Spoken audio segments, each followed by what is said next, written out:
Hello, আসসালামু আলাইকুম everyone. Welcome to our new blog. আজকে যাচ্ছি চায়ের দেশে সিলেট। সাথে আছি আমি সৈকত। আর আমি সামিনা। আমাদের প্ল্যানটা ছিল হঠাৎ করে চলে আসা সিলেট। আমরা সবাই মিলে ফুল ফ্যামিলি সহকারে সিলেট চলে আসলাম আজকে। এখানে এসে আমার বউয়ের জন্য একটা সারপ্রাইজ প্ল্যান করলাম, তাকে হঠাৎ করে তাক লাগিয়ে দেওয়ার মতো। সে জানতো তার সাথে আমি একটু ঝগড়া করেছিলাম ইচ্ছা করেই। সে উপরে ছিল, আমরা হোটেল নূরজাহানে ছিলাম। সে টপ ফ্লোরে ছিল, আমি নিচে সব রেডি করে আমার মাকে বলেছিলাম ওকে নিয়ে আসার জন্য। সে বাকিটা অবাক, দেখেন কি হয়।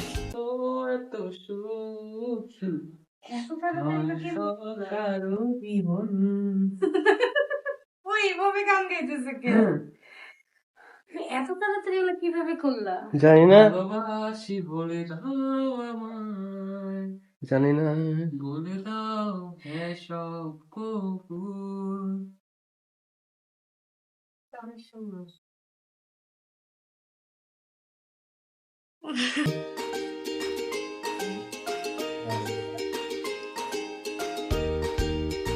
মায়ের মতো তুলনা হয় না। আসো সিলেট এসে চা বাগান ঘুরতে আসবো না তা কি হয়?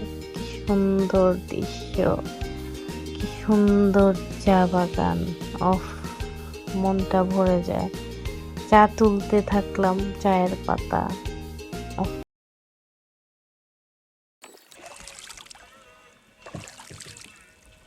তারপর চলে আসলাম রাতারকোল।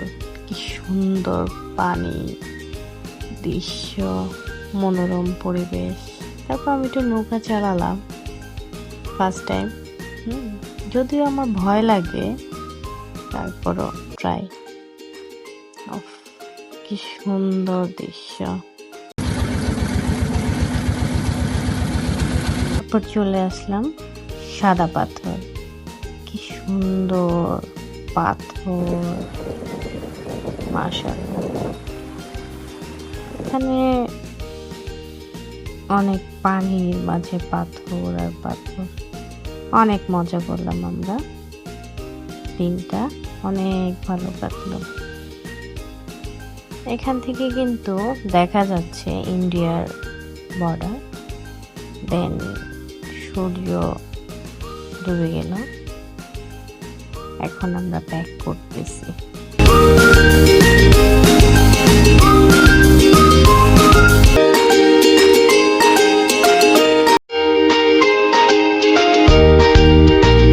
হযরত শাহজালাল মাজারে আমরা কবর জিয়ারত করতে গিয়েছিলাম। তো সেখানে কিছু মুহূর্ত, কবুতরের কত সুন্দর কিচিরমিচির আওয়াজ, মনোমুগ্ধকর, আল্লাহর দান, সুন্দর আসলে, মাশাআল্লাহ।